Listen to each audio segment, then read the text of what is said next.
As history moves forward and this new emerging market expands, we have started to be able to observe history in this very young industry and start to see trends, business strategies, and many other things start to evolve and develop into new iterations. While there are many precursors leading up to the explosion in popularity in that of the cookies brand and the marketing tactics implemented by Berner, well, we have seen this evolve and develop into new iterations of these tactics. First came Berner and cookies, right around 2012. Then 4 to 5 years later, we see Ray Bama, Nick, and Young LB popularize the Runts flavor. And brand starting in 2017, marketing the first iteration of Berner's initial modern-day marketing strategy where pop music, popular culture, and that of rap is leveraged with the backing of the streets and the authenticity that comes with that.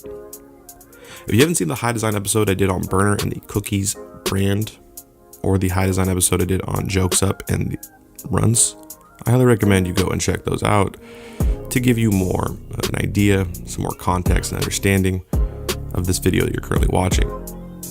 But what can't be denied is that both cookies and runs represent two time periods in this new modern emerging market. From around the 2010s to around 2016, the cookies flavor and the brand built on that flavor by Berner would mark the first time in this newly legalized / commercialized industry where a flavor would become dominant in popularity throughout the country. Now, there have obviously been eras prior to 2009, 2010, where a flavor became dominant in popularity or extremely popular across the country. For example, the OG or the Bubba or a number of other flavors. But like I said, cookies came about in a unique time where things were changing, right? Medical markets around the country were starting to open up, especially on the West Coast. Social media platforms like Facebook and Twitter started to enter mainstream use. The iPhone and other smartphones became widely adopted by the general public. And so these new societal changes and conditions was the perfect infrastructure to help popularize and propagate the cookies flavor and the cookies brand. Not to mention, this also coincides with the first states in the US to recreationally legalize in 2012, with Colorado and Washington State leading the charge. So like I said earlier, cookies marks the first time in this new modern era where a flavor is nationally known and effectively has been interwoven with many different aspects of popular culture. Now, like I said, if you watch the High Design episode on Runts, you'll learn more about how interconnected Berner's cookies brand is with the Runts brand. But with both cookies and Runts, these are two extremely famous strains that have also morphed into actual brands as well. Both brands leverage music to promote their brand. Both brands have extremely popular and successful apparel lines. And like I said, the modern era started with the cookies era, which then transitioned into the Runts era. Now, the Runts era, in my rough estimation, it was around 2017 to around 2020. Now, that's just my opinion. Just take it as so. Now, what was quietly being built in the streets throughout the US starting in 2019 was a new strain and a new movement, a new set of brands supporting potentially the next flavor in line to earn the top spot and start the new dominant strain era in the US. Hey, look, we got it. Rubber bands in our pocket. Don't come around the squad if you know you ain't fully rocking.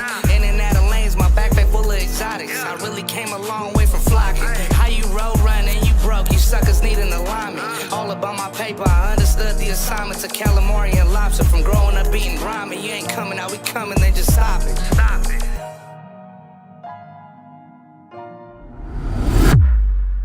So starting in Detroit and Washington, D.C., the street infrastructure started to really push the lemon cherry gelato flavor. Mainly popularized by the Backpack Boys, while slightly being helped by brands like Cannabis, the lemon cherry gelato strain began to spread all over the country. Like I said, in 2019, 2020, folks from DC and Detroit were propagating the flavor's reputation and name all over the country. Later in 2020, well, folks in Florida, New York, Texas, all over started pushing the lemon cherry gelato flavor. Now, before we move on in this story, I want to make an important note that in my opinion, I believe that the lemon cherry gelato flavor which was obviously proliferated by the Backpack Boys, is probably the last time we're going to ever see a flavor hold this much national attention and dominance. Now, this is obviously a hypothesis of mine, a prediction of mine, but let's go over a few different reasons for why I think this may be the case. So the first reason is that in many ways, when we analyze the proliferation of the cookies, runts, and now lemon cherry gelato flavors across the country and the world, well, we can see much of the rise in popularity for these flavors.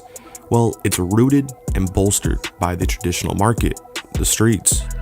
And as more and more US states and countries around the world start to legalize, well, we're going to see a lot more education and access to a vast variety of flavors, and inherently resulting in a much more complex and fractured consumer preference for flavors.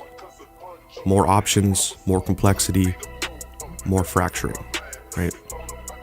With legalization, there will be a lot more access points for flavors and products coming from many different new producers / suppliers. See, cookies, runts, and lemon cherry gelato were able to become nationally recognizable and dominant flavors because, like I said earlier, they were proliferated through the streets. California dominated popular strains in the country for many years because, well, they were by far the biggest supplier to the traditional market all around the world, but domestically, right? Whereas with the legalization, we're going to see way more localized growers supplying their community and therefore making strain popularity / dominance much more regional rather than national. This region in this state is going to love a certain flavor, while another region in another state is going to love this other flavor, right? The days of single flavors having national dominance is most likely over, and like I said, in my opinion, the third and last generation of national dominance and popularity of a flavor is lemon cherry gelato, which has been mainly backed and proliferated by the Backpack Boys movement. Now, let's break down and analyze the current popularity of the lemon cherry gelato flavor and the mechanism in which the flavor ascended into national popularity. So like I said earlier, for a flavor to have national dominance and popularity, it has to be propagated by the streets. And obviously, the lemon cherry gelato flavor was doing that. Now, obviously, the Backpack Boys were the main platform to help pop this flavor off, but a major hallmark occurred in late 2019, early 2020, more so a more notable thing that we need to talk about, which was when the cookie store on Melrose decided to sell some of the Backpack Boys product. And the day that Cookies Melrose first sold the lemon cherry gelato from the Backpack Boys, well, it was an instant hit, quite literally after one day, in, at the time, one of the most popular rec stores in the entire country, which truly initiated the swift ascent in national popularity for the lemon cherry gelato flavor and the Backpack Boys. See, we need to remember that cookie stores, especially the ones in LA, and especially in 2020, almost served as destinations for enthusiasts about this new and emerging industry to make a pilgrimage there, right? It's a journey that, enthusiasts from all around the country travel to go cop products from the cookie store. And this, pilgrimage, right, for lack of a better word or term, seems to be, at its height in 2020. So while the street infrastructure had been formed, the gas was dumped on the fire once Cookies Melrose started jigging the Backpack Boys lemon cherry gelato packs. Authenticity was created in the streets, and legitimacy, well, that's created in the regulated market. Now, what's been fascinating to see is how the Backpack Boys have innovated and overcome roadblocks that have uniquely affected them, even more so than it affects, the rest of the community. You ever looked up on Instagram and tried to search and find, quote unquote, the official Backpack Boys Instagram? Well, it's pretty much impossible. There's, first of all, just hundreds, maybe even thousands at this point, fake accounts. And I've been told by people at the Backpack Boys, right, they literally cannot create an Instagram account. It gets taken down every single time. It's honestly pretty wild. And so the founder and CEO of the Backpack Boys, right, Juan Caseta, was obviously extremely frustrated with being constantly forced to start from scratch after investing time, money, and manpower into building these different Instagram, accounts. He also learned from his endeavors investing into more traditional physical advertising and that of renting billboard ad space throughout LA/Cali. Now, in that experience, he realized that Instagram was not a smart, stable, long-term investment, and that billboards were costly and only up for a set amount of time, usually being 2 weeks. So that's what pushed him and his team to start to invest in establishing their YouTube presence. Now, the start of the Backpack Boys YouTube channel somewhat coincides with the first Backpack Boys store opening up in Cali by like a month or two, roughly. And while the YouTube channel has now become a promotional tool for the brand as well as a platform for different rappers and musicians, I think if we look at some of the initial videos on the Backpack Boys YouTube, we can almost use those as a thermometer or a measurement, a potential indicator of how the Backpack Boys were in many ways quietly making big moves in the Cali market. Big T's on the track, Aaron Beats. I remember I was broke, I had to think fake, got a nigga extra high. If it ain't stamped by the boss, then it ain't verified. I'm trying to be my own boss, I gotta make it out. Take trips and take. The opening of the Cookies Melrose store has been rumored to have, a record, sales day, the first week or something. That had around $275,000 or $300,000 in sales in one day. Now, that's just a rumor. That's just what people have claimed. But it's also crazy when you start to hear the claims that the first Backpack Boys store opening, right, they actually broke a record and they jugged about $400,000 in the very opening day. Now, we can't confirm those numbers 100%, but honestly, I believe the claims. If you haven't seen the High Design Quick Back episode I did on the Backpack Boys, I highly recommend you go watch that. It will definitely give you more context to this video, help you better understand this video. But the reason why I initially did that Quick Pack episode originally is I just so happened last year to be traveling to LA for some other business dealings the same weekend they had their grand opening. And I swear to God, it really shocked me. I noticed on the plane ride from Seattle heading to LA that multiple other passengers were rocking Backpack Boys gear. Now, that's on the way to LA. Now, on the flight back to Seattle from LA, it absolutely shocked me.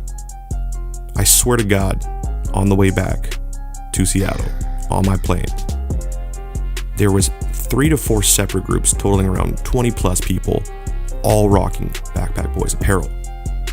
And it just, happened to be the timing of it. Obviously, this is their grand opening, but it was absolutely insane. Now, I also was being harassed by, many of my viewers for months prior to cover the Backpack Boys. But yeah, starting in early 2021, the Backpack Boys began to really showcase their cultural influence and overall reach in and throughout the traditional markets around the country. And while yes, the insane amount of fake packaging is a good sign of this, the main symbol of this influence and reach was the proliferation in the popularity and name recognition of the lemon cherry gelato flavor. Now, while Juan Caseta and his team initially started their YouTube because it was, one of the more safer platforms to invest money, time, resources into, their move into funding and producing different songs featuring rappers from all over California really helped reinforce the popularity and the name recognition of this flavor.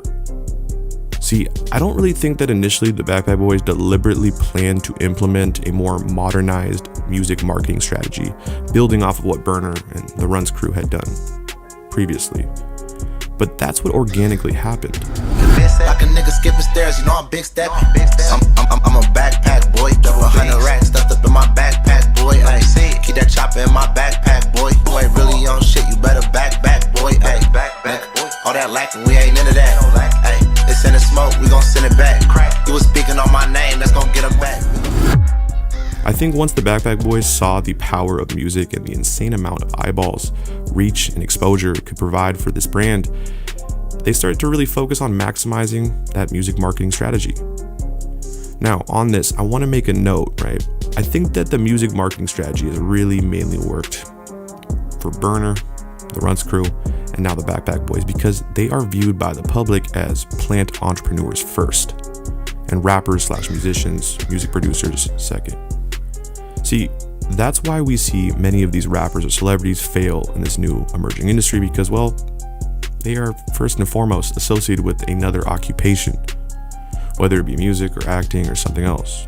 See, the culture and the current landscape of the culture and the industry really only respects folks that put the culture and industry before anything else, and not some celebrity that slaps their name on a product or some products, and they don't even give a shit about it at all.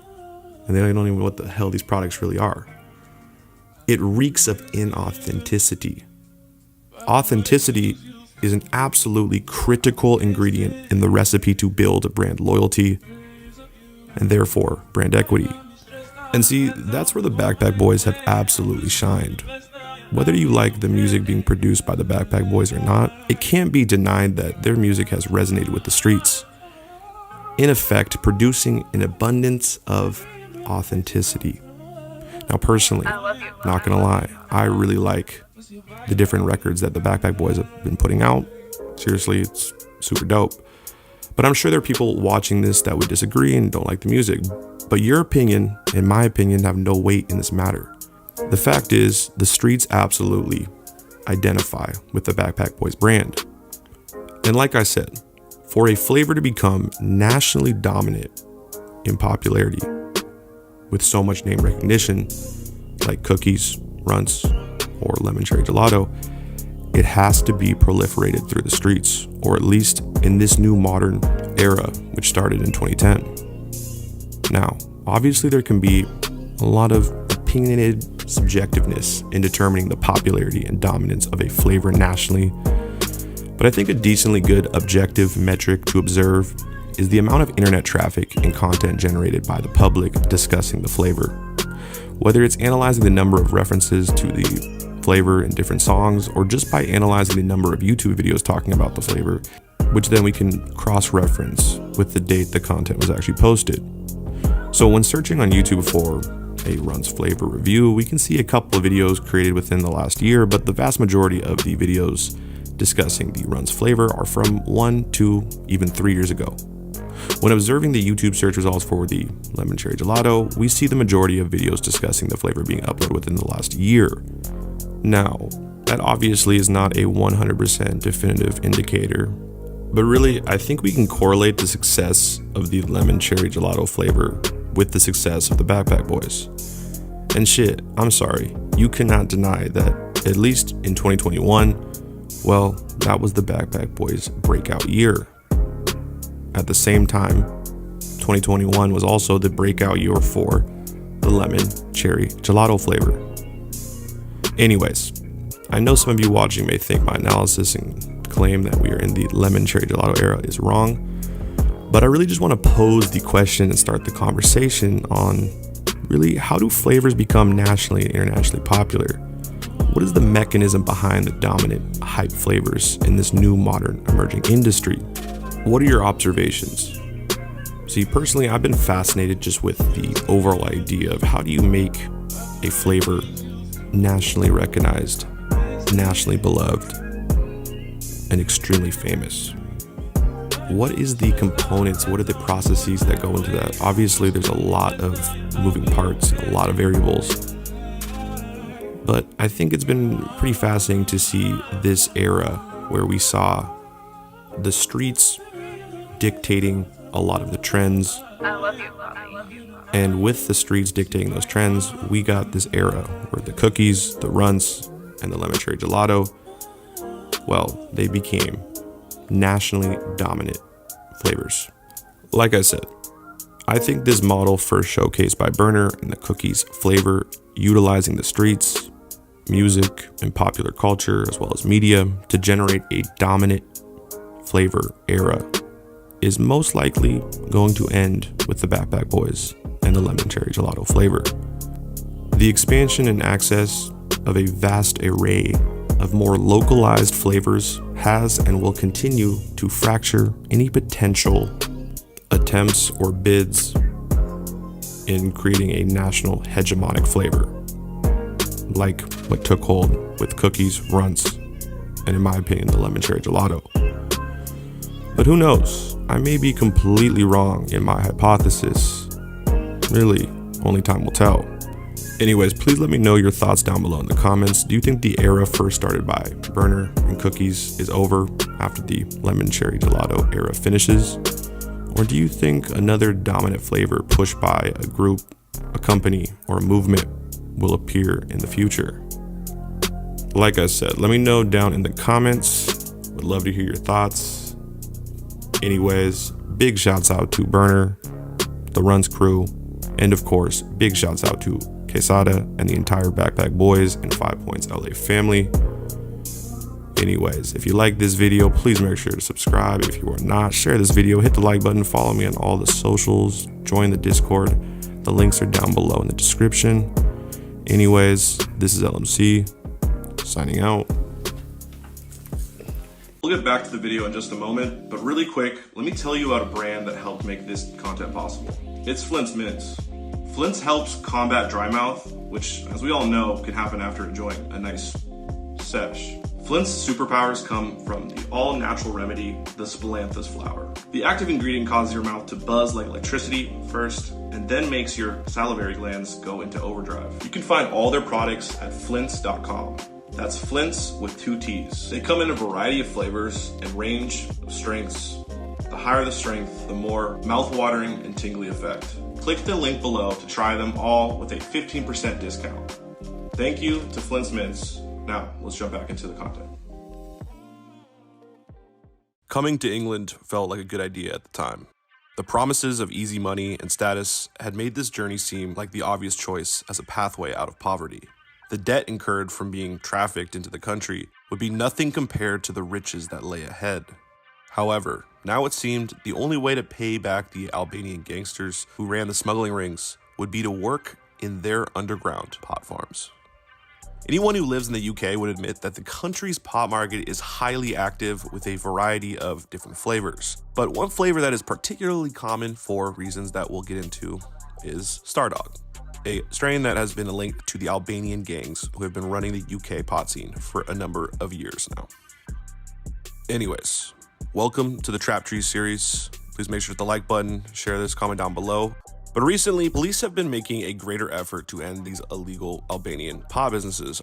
Over the years, the crackdown destroyed the more profitable farms, enough that the Albanian pot market is now really struggling. However, many of these pot growers were businessmen, so instead of just sitting around and watching their businesses be mowed over, they decided to carry their expertise and businesses elsewhere.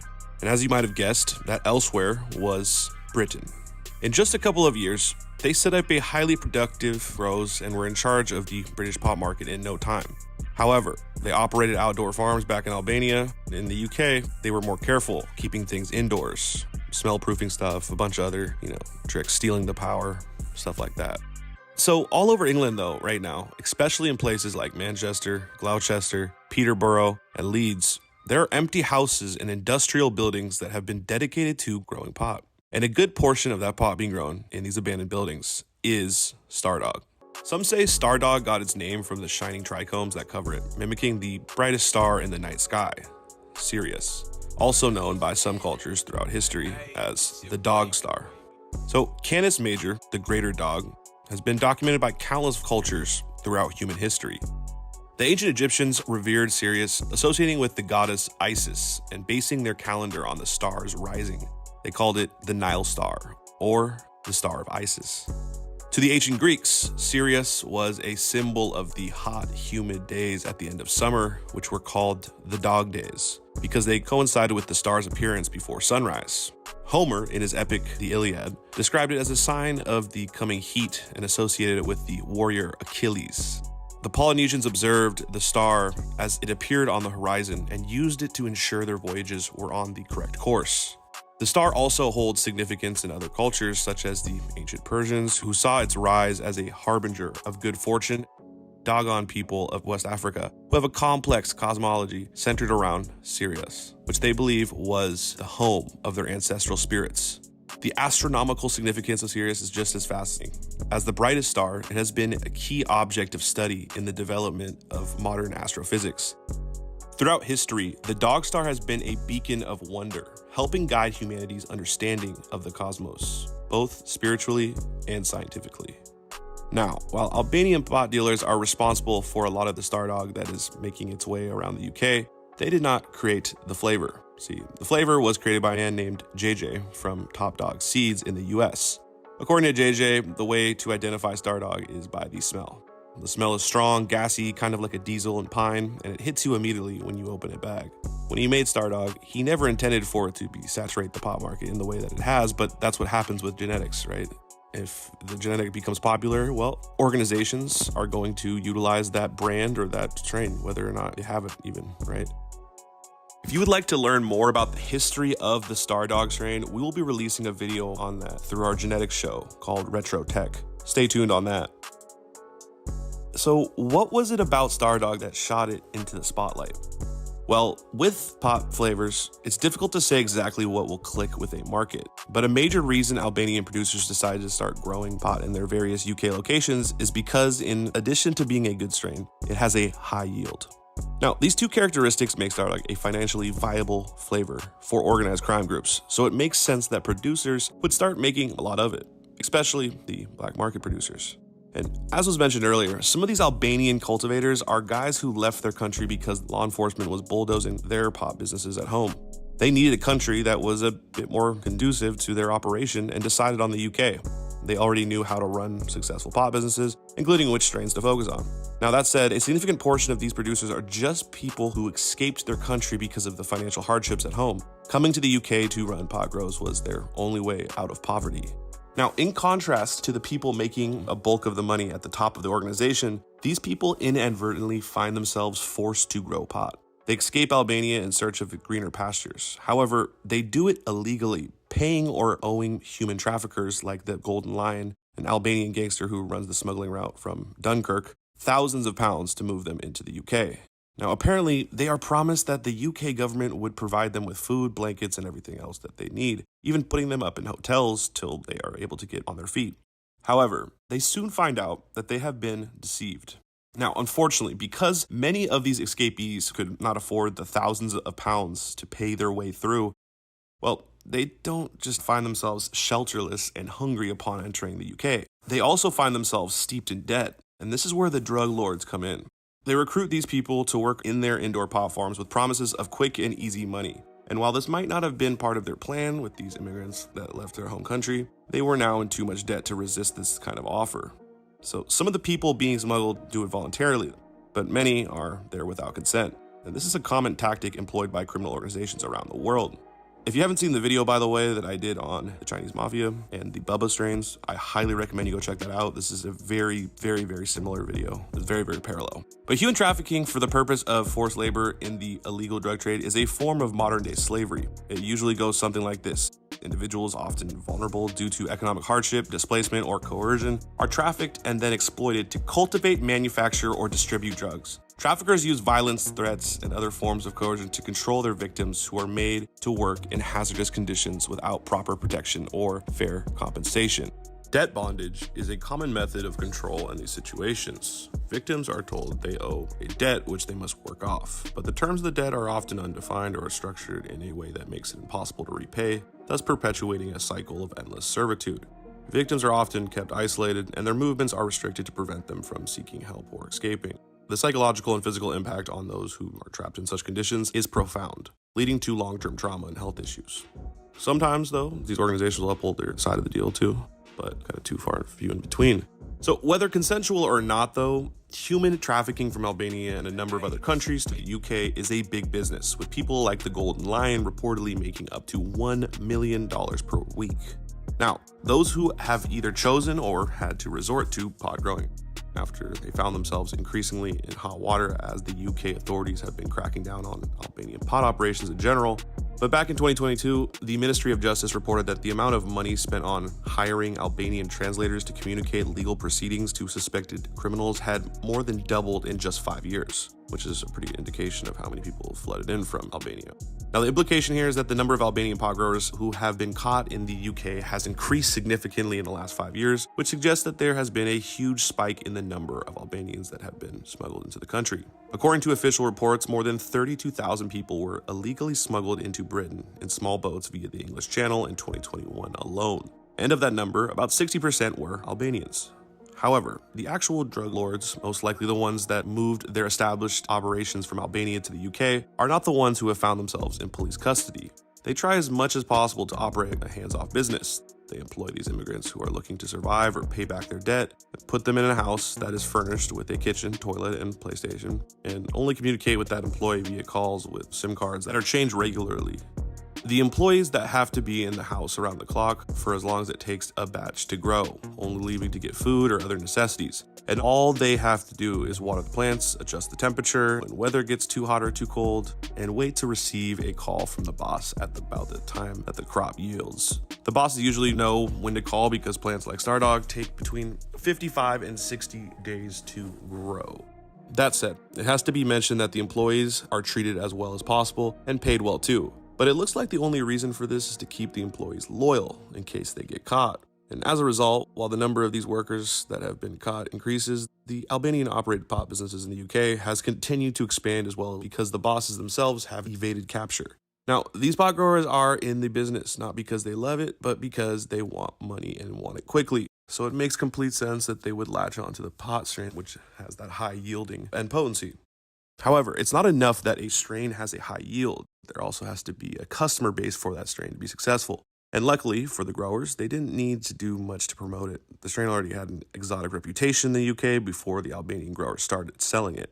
Now, no one knows exactly who brought Stardog into the UK or who first smoked it there, but rumors say that someone named Manny did it first, which is why you might have heard Stardog being referred to as Manny's Cut. So by the time the Albanian growers got into Stardog, the strain was already quite popular within the smoking communities in England. However, there's no denying that these growers were responsible for making the strain more locally available by significantly increasing the supply. Now, you would expect that this increased supply would result in reduced earnings for the growers, but it actually is not. For one, you'd have to remember that Stardog has high yield, which means that just a few seeds would produce lots of buds, so production costs are really low, leaving room for huge profits. In addition to that, smokers in England really enjoy Stardog and have continued to buy it wherever they've seen it. So it looks like as long as the growers continue to grow the strain, they'll continue to have a market unless the authorities step in. There also is a potential for oversaturation to occur, right? And I've talked about this in the video where I talk about the Chinese mafia and the Bubba strains, right? Whenever you have too much supply, you're going to devalue eventually. The more Stardog out there, the less exotic it's going to feel and the less likely over time that people are going to want to smoke that. Albanian pot producers are becoming increasingly known not just for their control of the British pot scene, but also for their violent activities, as each gang tries to gain as much influence in the market as they can. So the possibility of being caught and imprisoned by law enforcement is not the only threat that growers face. There's also the possibility of having your product stolen or even being victims of potentially violent attacks. Now, there have been accounts of people getting beaten up to the point of paralysis, some having acid thrown in their faces, even being, axed, right? But people still go into the business because they believe that they don't have any other choice. And as for whether the Stardog will continue to dominate the market, well, that's difficult to say for sure. Probably won't, just like anything, it's going to be the more volume that comes out and the more saturation there is of the strain, the more it's going to devalue. But the demand in the UK is still somewhat high. But there's no saying whether or not a new, better strain will be introduced into the market soon, rendering Stardog obsolete. I'm sure there probably is. If you are from the UK, let me know down below in the comments. Are there any new poppin' strains that are really making the same kind of impact potentially, or have the potential to reach that impact? Who knows? Now, another aspect too I want to just highlight is that, the Albanians are also now known for, they dominate the powder game. What I've talked about in other past videos is that while I don't think the consumption of this plant is necessarily a gateway drug, I do think it's potentially a gateway economic portal. And what I mean by that is that it's a gateway for dealers to start to sell harder drugs, right? Because it starts out with weed, and then because they have the smuggling routes set up, because they have, that client base already, they're much easier to just quickly add on new harder drugs to sell to their customers and just make more money, right?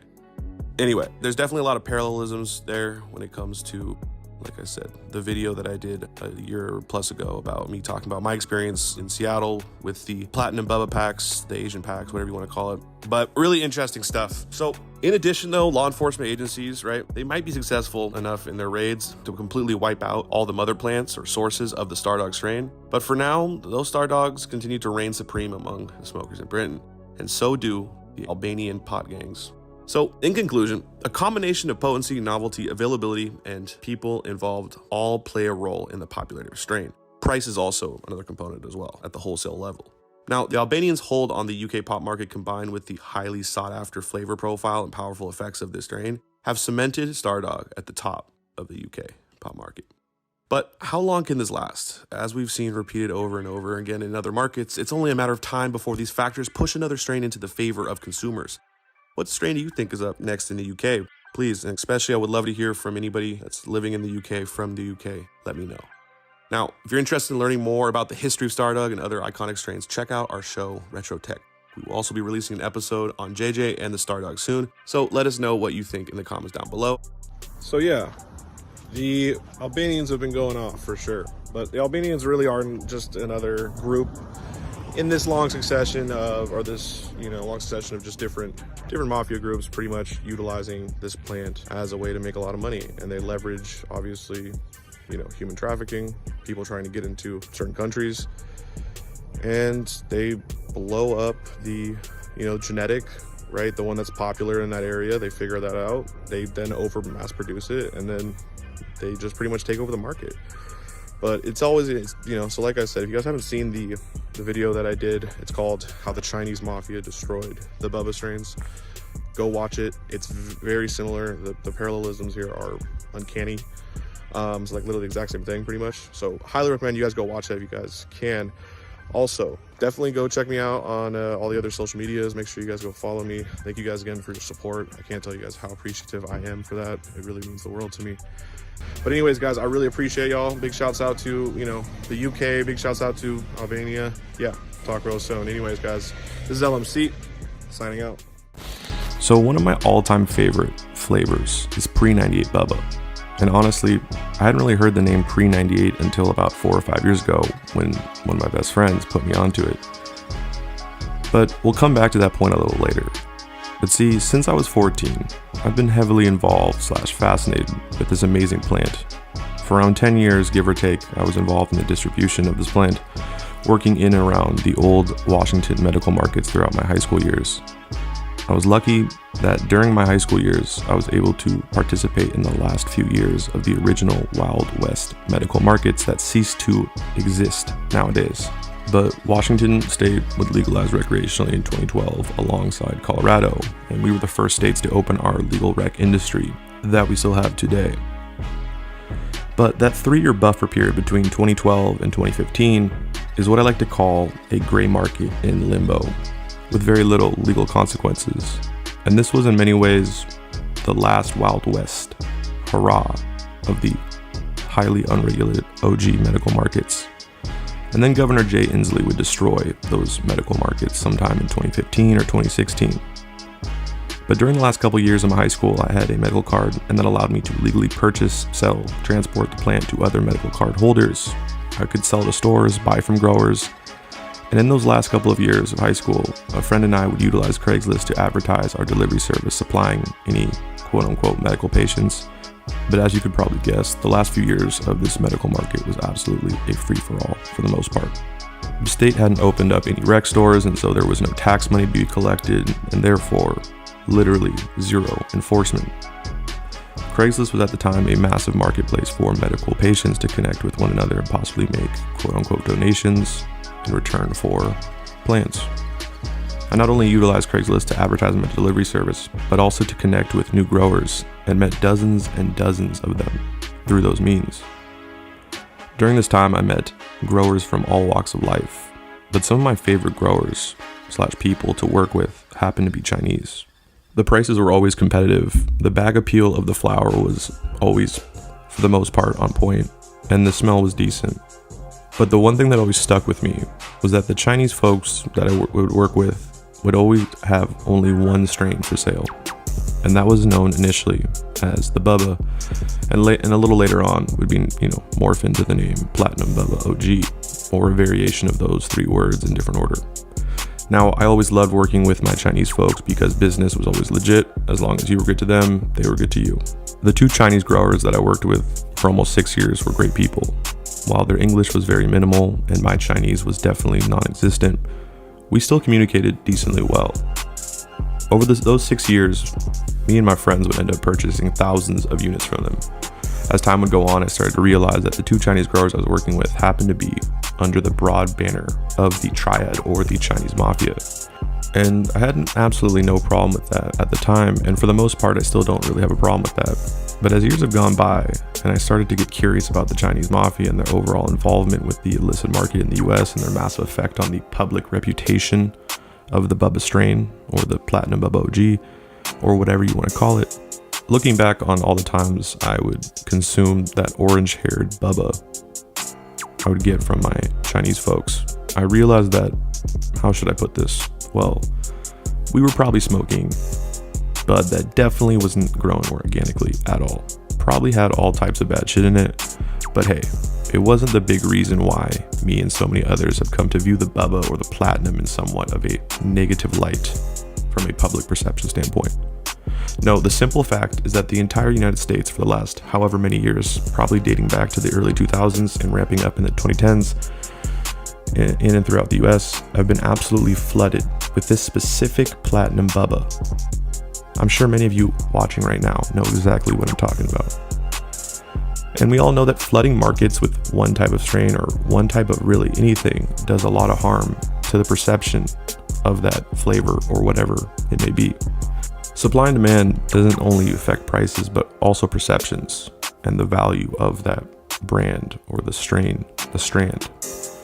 Now, I've had many different varieties of the Bubba, whether it's the purple Bubba or the pre-98, that have been really, really fire. But it seems to me, and I may be biased, but the Chinese Platinum Bubba in the last 10 years has really started to actually popularize pre-98 Bubba. While yes, I do know that the name pre-98 was coined around 2001 or something, I do think that the nostalgic connotations that come with the name pre-98 in this current market overflowed with this Platinum Bubba OG has become more appealing. Yes, there's absolutely differences between these strain variations, but I'm looking at this from a branding and marketing perspective and making somewhat of a hypothesis that in many ways, while the Chinese trad and all of its subgroups have destroyed the Bubba name, or at least the Platinum Bubba, it actually may have helped them, bolster the pre-98 name and the strain. The connotation of the 98 or the 93 or the 89 Bubba being the good years, or some would say the years before everyone started breeding, has an appealing and potentially almost retro-like effect. But that's just my analysis. Definitely let me know what your opinion is down below in the comments.